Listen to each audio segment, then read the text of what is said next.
Welcome everyone to the Manifest Incredible Love Show. Today we have a very special guest. Her name is Riana Milne. And welcome, Riana. Thank you, Nikki. Thanks for having me. Thank you for Appreciate being being here. here. And for the audience, would you give us an introduction of who you are and what you do? How many years do you want me to cover? Okay, the short version. 22 years as a licensed mental health counselor. I have a triple master's in applied clinical and counseling psychology. In 2009, I got my certification in life coaching for both singles and couples. After that, went on for CCTP, certified clinical trauma professional, then went on certified mindset coach. I'm also a SAC, student assistance counselor, so I worked with kids in schools at every grade level, kindergarten through college, helping them with traumatic experiences. Also worked in a mental health unit for kids ages 5 through 19, drug and alcohol rehabs for teens, and one that was for the women of the prison system in the Atlantic City, New Jersey area. I live in Palm Beach County. I've got 2 amazing daughters and son-in-laws and 6 grandchildren. I'm also an author of a #1 bestseller, Love Beyond Your Dreams, Break Free of Toxic Relationships to Have the Love You Deserve, and the sister book, Live Beyond Your Dreams, From Fear and Doubt to Personal Power, Purpose, and Success. And my podcast is called Lessons in Life and Love with Coach Riana Milne. I also was honored in Forbes magazine in August and also voted one of the top 10 coaches to follow in 2022 by Wealth Insider magazine, and nominated last year as one of the top 100 successful women around the world. So that's a little bit. Congratulations. Oh my goodness. I want to just zoom in on the work that you do now that you're so passionate about and the book that you wrote for toxic relationships. Can you dive into like the background of what exactly is a toxic relationship, how we can identify one? Sure. Toxic relationships are any type of relationship. It could be love, it could be parent-child, it could be brother-sister, but it's very argumentative. It makes you stressed out. It makes you feel sick inside. So high anxiety, bouts of depression. It can cause irritable bowel syndrome. You don't sleep, you can't eat, or you overeat. It basically is making you physically sick inside. Migraine, headaches. Most people equate it to love relationships. It could even be a friendship that you care about and your friend dropped you. So it's any kind of relationship that's important to you that is not working out well. And you actually are physically sick because it's not. What are the like underlying factors of the causes of a toxic relationship? Childhood trauma. That is the major cause. People of trauma attract people of trauma, and they're bringing bad habits, behavioral norms into relationships that don't serve them well. So that is the problem. And we can go into what those traumas, and then how they show up. I would love that. And one of the things that I've noticed is that the reason why we experience these toxic relationships from childhood is because we learn them at a young age, and Mhm. and we just reflect them because we're not exactly, that's all we know. um, and so that was how my relationship was, and I'd love for you to go deeper into the different types. Yeah, because we're children of our environment. We don't have any control over what's going on around us. And our little child minds find way to cope and survive in that difficult scenario, that they just become habits. For example, I recently was meeting with a new client who said, yes, my mom is very critical. She's very cold. She's bossy. And as I was chatting with her to arrange the session, she never said, "Hi, Rihanna," or "Thank you." She was cold, critical, demanding. She didn't want to meet me on my method. She wanted a different method. So, and she didn't really realize she was doing it. And this is how subconscious the norms are. But as a coach, it's up to me to point that out gently and say, when she was struggling on getting friends or getting dates, I said, well, you need to learn what we call, conversational kindness. right? And because your mom modeled it one way, that became your norm too. So I gave her a couple examples. She goes, wow, you're right. I see that now. So it's so subtle, and it's these subtle little things that add up one to another that causes you to sabotage the love that you really crave in your life. So that's what it is. It's these unconscious norms that become patterns and habits that people don't realize. And that's what we break. We have everybody come into full conscious awareness about this, what they say, they write, how they act. It's always thought about before they do it. So we call that full conscious awareness, which is also the mindset for success, because once you have it and you know the mindset skills, you become successful in life, love, business, and all areas of your life. That's very interesting. One of the biggest things I've noticed, like throughout my journey, and sometimes like when I hear other people speak about their journey, is how they're not aware of these patterns until they get into a relationship and they feel hurt once the other person leaves. Why is that? Why do they get hurt? Well, there's probably some deeper abandonment issues. Of course, if you love and value that person in the relationship, people will feel hurt. I think that's a pretty normal response. But if it occurs over and over again, and you're sabotaging these relationships, or you keep choosing toxic people that are breaking your heart, this is what we call RRS, relationship repetition syndrome. So they're entering into a toxic relationship, and then you break up, and it's like, next time I swear I'll get it different. You read 100 self-help books, you go to all these summits and listen to a bunch of podcasts, and you're ready to go out there, and you go out there and you attract the same kind of person. So why is that? It's because your childhood trauma has not been healed. It's all based back to that. For the audience listening, can you give us I know you mentioned the 10 different childhood traumas, so we can kind of identify if we had one or not. Yes. First of all, there are more than 10 traumas, but these are the top 10 that I saw working for 22 years with people in traumatic situations. Second, the research shows that childhood trauma goes through at least 3 generations. So if you are identifying yourself in these top 10, then your parents definitely had traumas, and so did your grandparents. There are 6 areas in your life that traumas impact, like cognition, brain development, behavior, physical health, emotions, relationships, and your mental health. So it's not just about relationships. That's the importance of healing childhood trauma. When I work with someone, that's everything that I work with. So it's a much deeper topic than most people think. Okay, so when you were a child, the top 10, number 1 is, were you in the household with anyone that had any addiction?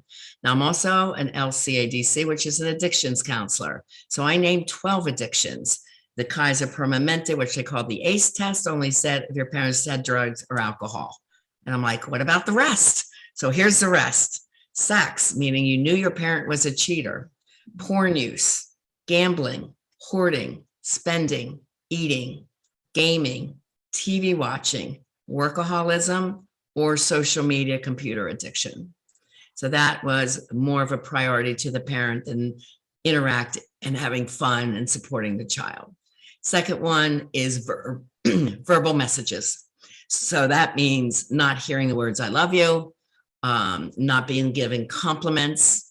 It also means given verbal put downs, like, why don't you change your outfit? You look fat in that. That's a verbal put down. It also means watching how your parents settled an issue. Did they yell and scream at each other? They were mad at you. Did they yell and scream at you? Or did one kind of shut down and get passive? And when they were mad at you, they didn't speak to you for hours or days. So all these vocal patterns are really important as well. The third one is emotional abuse or neglect. The fourth one is physical abuse, any beatings, rape or molestation. And again, these could have occurred inside or outside of the home. It's just your whole childhood experiences. The next one, number 5, is around abandonment. And there's 2 types. There's fault and no fault abandonment. So a no fault abandonment would be if a parent happened to die early, if they had to leave the family to serve in the military, or if they traveled a lot, because that's how they supported the family. So they weren't home much. The thought abandonment is if your parent was never in your life, they were there physically, but not emotionally connected. So cold and not interactive, not going to your school events, just not interacting with you. And then the other one is, when the relationship breaks up, they promise to be there. They show up sometimes they don't. And that's a feeling of fault abandonment. The next one is if you were adopted, part of the foster care system, or had to go live in people's homes, even if it's grandma or aunt, it means that your parents couldn't take care of you and you were displaced. Trauma 7 is one of the ones that most people recognize. It's called personal trauma. So if you're ever bullied or you felt different for any reason, you might have been born with a physical condition. You might have had like asthma or identified as ADHD in the schools. I know I worked with those kids. I always felt different. You might have been of a different culture or a different race than the norm of most of the school. You could have been coming out as a gay or lesbian teen, and either your peers or your family didn't accept you for that. So there's all kinds of reasons that you could have had personal trauma.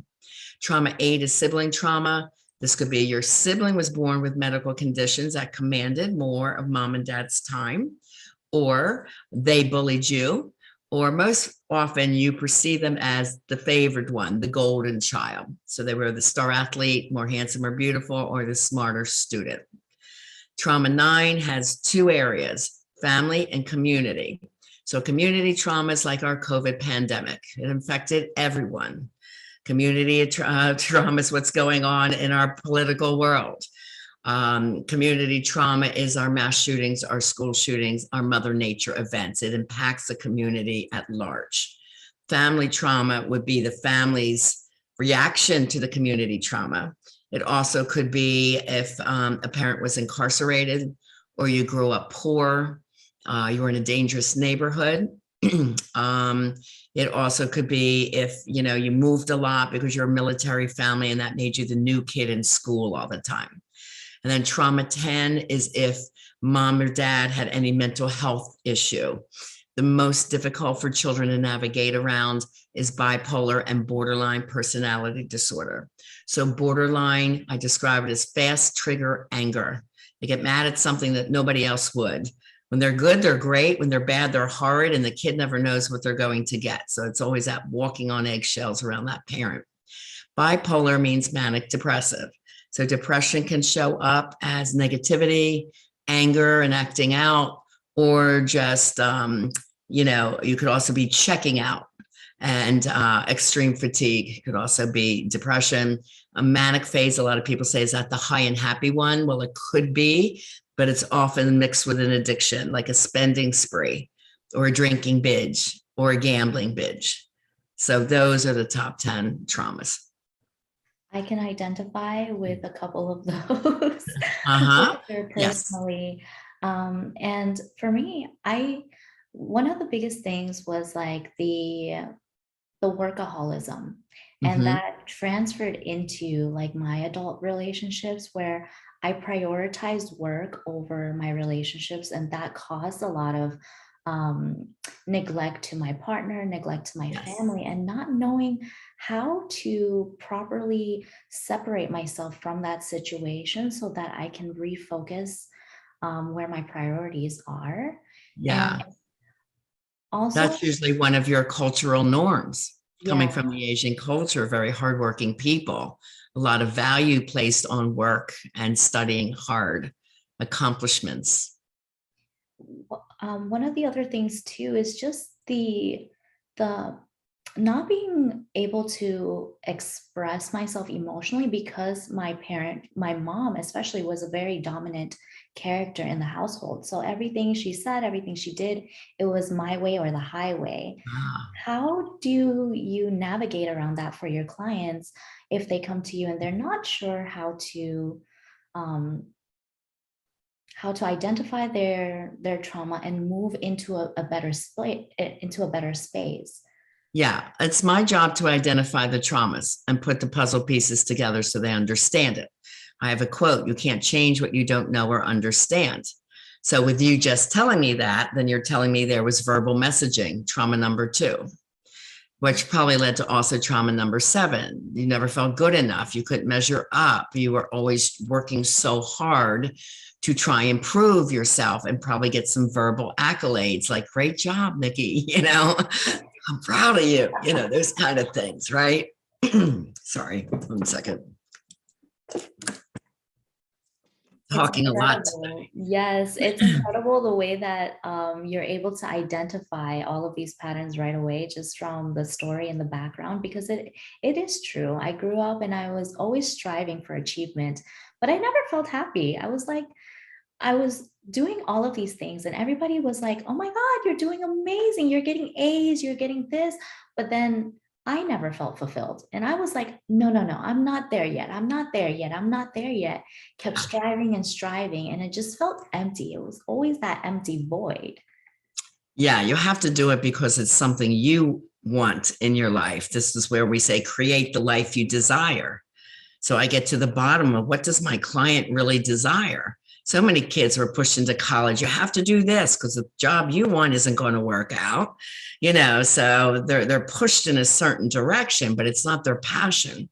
So we always go over, what is the life you desire? And then they also learn, that's part 1 of training. Then part 2 is, how do you have the love you deserve? Like, we have to teach the exact skills, which I call the art and psychology of dating successfully. It's not just falling in love due to chemistry. And this is where relationships get in trouble all the time, because it goes back to the brain and homeostasis, that the brain likes to keep what it knows. So if the dynamic was workaholism in our family, this is the norm, and you fell in love and you keep bringing that forward with you, and you have a partner that wasn't that in their norm, it's not going to work out. But, chemistry is drawing you together. So, you have to know where it shows up. So some of the patterns that show up, for example, is jealousy and control. Where's that come from? Definitely trauma 7. With jealousy, you don't feel good enough. You think your partner's interested in someone else. So then maybe you start controlling them. And that all is based with self-esteem. This is also tied to codependent relationships, as is abandonment. Abandonment can lead to codependency and love addiction. So this is where RRS comes in. Like, the love that you craved as a child just wasn't there. So even though this relationship could be toxic, you miss them so much. It's like, well, I'd rather have this than nothing, right? And that's that abandonment piece, that craving for love that you didn't get as a child. People pleasing is very common for women. If you had difficult parents, they try to be the good little girl so that there was peace in the household, maybe so their parents wouldn't fight. Where the men might have had the same scenario, they are more based towards perfectionism, wanting things just so, and then nitpicking their partner because they want things perfect. And that was, if things were perfect, then dad wouldn't yell. Impulsivity comes up often with people that grew up in lack, with lack messages. And then as an adult, it's like, well, I want that and I have the money now, or I'll just throw it in my card and I'll get it, I'll pay it later because I really want it. And I didn't get to have things when I was growing up. So that could be impulse, or the cheater. Someone who cheats on you has impulse issues. Okay. Again, they want what they want and they're not thinking of the other. And that can be one of the most dangerous categories, impulsivity, because it just has a lack of consideration for the partner. It's narcissism. This is where the narcissism falls under. Like, I want that. Who cares what my partner thinks? So it's a selfish satisfaction that they're craving. Anger issues. Again, if you witness mom and dad yelling and screaming, that's the message. Well, this is how we solve our problems. Then you usually end up yelling at your partner.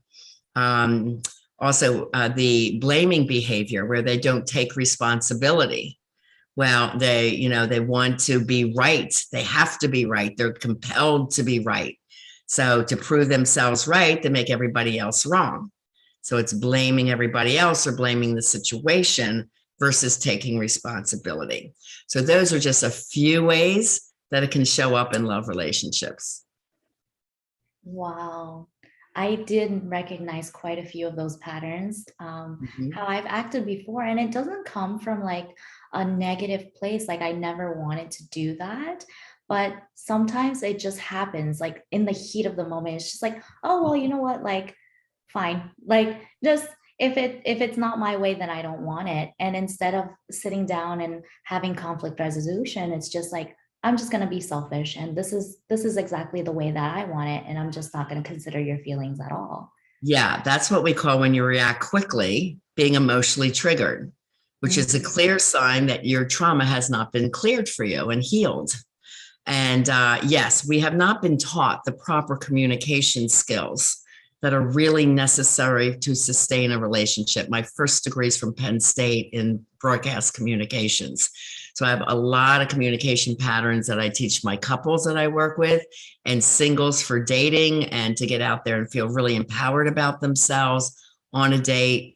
It's really important that my people feel empowered, but date with an open heart and open mind. I do not teach be vulnerable because people who are out there being vulnerable are attracting narcissists and sociopaths. So there's something about being empowered and sharing your feelings, but not being vulnerable about it. So empowerment is what gives you that sense of confidence, and you're not going to settle for less next time. Mhm. So we make sure our clients are like feeling like the whole package before they go out and date. And they know by date 1 or 2 if this is a good partner for them or not. And they know exactly why. They're not falling in love with chemistry. They are not being intimate quickly and fast and early because they feel I need this connection to be loved and wanted. Or if I give them sex, he'll love me. Wrong. It's the opposite. He'll take the sex and then he'll leave. So, there's so much for people to learn. And that's why I work with people 4 to 6 months so they can learn these skills. Can you share some of those communication tactics and what truly represents like a healthy, conscious relationship? Well, to have an emotionally healthy, conscious, and evolved relationship is what I talk about. First of all, conscious means, again, you think about everything before you do say and act. Evolved means being your highest and your best health self. And emotionally healthy means your mental health is healed, any trauma release needs is done. You're not emotionally triggered. You don't have anxiety. You don't have depression. You love your life. You have good self love. You love your career. Everything is aligned. I have a 10-point quiz. Are you really ready to date and to have a relationship? And my clients know 7 or lower, they're not ready to go out and date yet. We get them to 8, 9, and 10 in all areas. But here's an example of communication issues. I grew up in Philly, so I had a lot of South Philly Italian friends, and they talk a lot with their hands and they're very impassioned and they talk really fast, And I had a couple in my office in Delray Beach, and he was really laid back, Midwestern guy, grew up on a farm, and she was a Philly Italian girl. And I said, "Why are you here?" And the guy said to me, "Well, she yells at me all the time." And she looks at him. She goes, "What do you mean I yell at you? I never yell at you. What are you talking about?" I said, "You don't hear it, do you?" And she didn't because it's so normalized, right? So we're talking, pitch, pace, tone, volume, the word choice. So we have to change that up. That was so normal for her. This is a normal conversational way in the Italian family. Doesn't work in that relationship where he's really laid back and they all talk slow and calm. So that was something I had to change for them. So when I work with couples, I have to understand what is the patterns of partner A and then partner B and the patterns in the relationship, which is the third entity. And I have to change all of them. So they have to really understand what each other's traumas is and to work around them with love and compassion. They learn to be each other's best friends. They learn to have fun again, and the relationship is safe so that they can share their feelings and they know exactly step by step how to do that. Mm. One of the things that you mentioned sticks out to me is that like changing the behavior. I always believe that like there's a point where acceptance is necessary instead of wanting to change somebody else. It's not Accepting that changing the other, it's no, changing yourself. Mm. And when you change yourself, the dynamic of the relationship changes because one person's totally different. And if nobody changes, nothing changes. Right. So if I have one client in here that the other refuses to come to coaching, I said, fine, one or two of things are going to happen. You're going to totally change. You're going to know how to talk to him or her when they are triggered, and it's going to be totally different.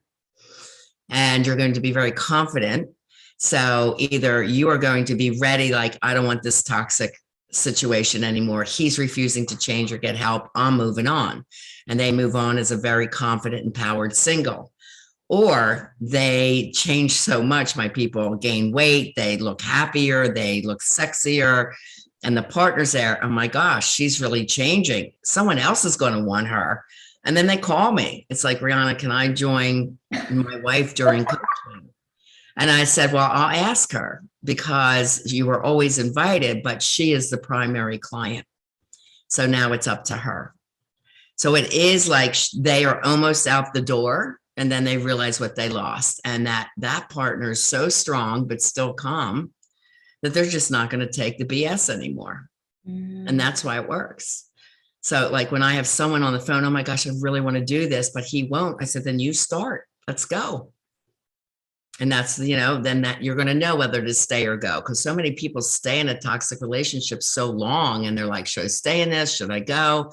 Some women say, I'll stay for the kids. But I got to tell you, the research says it's the worst thing you can do to have kids grow up in a toxic environment. They're better with one parent who is calm and loving, is not yelling and screaming, knows how to motivate those kids to succeed. And that was my scenario. I left my ex, my children's father, when they were very young. And I said, I do not want them growing up around a screamer, a liar, a toxic person. And I want them to be successful. So I taught mindset for success very early to my children and throughout their life as they were growing up. And they've been successful entrepreneurs out of the house since the age of 19, supporting themselves. I say, do you need something, Mom? I'm good. I got it.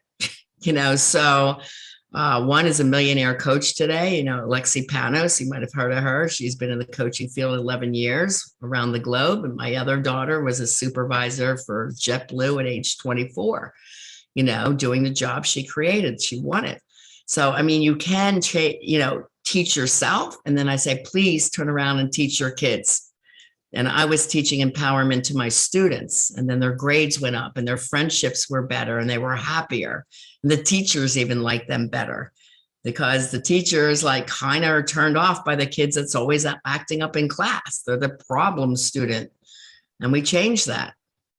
And then they're much happier kids, but they're coming in from a traumatic home. And the other thing I found in the schools are many kids are identified ADHD. And really, they're coming from traumatic homes. When they come in all nervous and anxious, their cortisol is up and memory and learning goes down. So it's super important. I was doing meditation in the Miss Riana's relaxation room in 2002, 3, and 4 before meditation was even heard of at the school. That was kind of like a radical. And I said, yes, but this works. And it would just calm them right down, the type of meditation I would do. And then I would do a lot of music therapy too. So there are ways to help your kids and your partners and yourself, but there's a lot of research that went into my method that's now trademarked. That's amazing that you shared that. And you set an example for your children too. That's something I learned because even though sometimes in my personal household, things did not always go well, I've learned other things like resilience and bravery and different characteristics just by observance, not even being taught. It's just learning through observance. So that you mentioned is really good. Sometimes you just change your behavior, you change yourself, and then that's how other people notice that, oh my God, she's moving differently. Her energy feels different. The way that she speaks or just the way that she approaches a situation, it's no longer from a reactive state. It's no longer from a high energy, frantic, anxious state. And they'll start to notice that just subconsciously. And they can also change their behavior by just being surrounded in your aura. Yeah. And I'm For so real. proud of it. Kids do pick up what is modeled to them. That becomes their norm. So that's why it's super important for the parents to heal from their trauma, and then I give them tips to help heal the child. Because usually there's, acting out teenagers, angry teenagers, teens that are depressed, teens that are isolators, and those are the kind of kids. I worked in the mental health ward, and I would teach these skills to those teens to get them to turn around. I would teach them mindset skills to find out what is their dreams, what are their goals for life, what do they want to do, and then let's get those things started. Like when my daughter at 5 years old says, "Mom, I want to put water wells in Tanzania, Africa." She was watching Save the Children commercial. "I want to go help those kids, Mom." I'm like, "Baby, I totally believe you can do that. That's a beautiful thing to want to do. I love that." And she has 21 water wells in Africa, starting at age 20. She and her best friend went to Africa. They were under the guidance of the UN, found out what they needed most, which was fresh water wells. And she went for it. And they had the confidence to do it. They didn't have the fear. So mindset's super important for your kids to succeed. So if you know it, you can teach your kids it. I love that. I love that. And it's kind of reparenting yourself, giving yourself that love and confidence and security that you never received from your parent, and Exactly. not projecting that need onto other people, or not asking that from other people, because you're able to feel secure in your own body and your own emotions. That's right. All my clients have to do reparenting skills. They all have to, because they didn't get the compliments or hear "I love you." They heard usually angry words or a lot of yelling in their household. And so they have to learn to do that for themselves. Could you share 3 quick advice or tips that people can use today to start supporting themselves in the reparenting process if they wanted to create a conscious, healthy relationship? Well, the first thing is we have to deal with the biology of what's going on. The trauma is stored in the brain and the body cells. So one thing that's really important, all my clients do, is 15 minutes of meditation. It's called divine spiritual meditation. So it's important you do that. Meditation is proven to lower anxiety, depression, cortisol, your fight, flight, or freeze response, and blood pressure, and increase dopamine and serotonin levels. So that's tip 1. Tip 2 is there's so much. I mean, I use 150-page workbook, so it's not like a quick and simple thing. Like healing trauma is not quick and simple. It's a process that I describe going over the rainbow. You're starting at the beginning where you don't know. And then you start learning these skills, and then you practice them. And you do good and you're feeling better, but then you'll slip. And then you go up a little more, then you slip. And they're like, "Why do I have to slip?" Because the unconscious is so strong, right? And then by the time they get all the skills and the practice and all the skills for dating and relationships, then they're at the other side of the rainbow. And the cool thing is this has been time tested. I've been teaching these methods since 2004, 5, 6, and it's 2022, right? So 22 years. And my couples that were on the brink of divorce, I would patch them up doing the coaching work for couples. A couple of them, I was the officiant for their marriage, and they're still together. I'm thinking of couples in 2006 and 2008 in New Jersey, and they're still together on my Facebook page, really happy. It's really quite amazing. So the important part is really understanding first what the childhood traumas are, healing them with a certified clinical trauma professional, really dissecting them, doing the reparenting, doing the capping and correcting, doing the mindset for success skills. Those skills I've taught over 40 years. In my 20s, I had a model and talent agency in school. And my people from the small town of Erie, Pennsylvania had big city dreams, and they reached them. I had one mechanic wanted to be on Baywatch. She was on Baywatch. I had a girl wanted to be a rockette dancer. She was a rockette.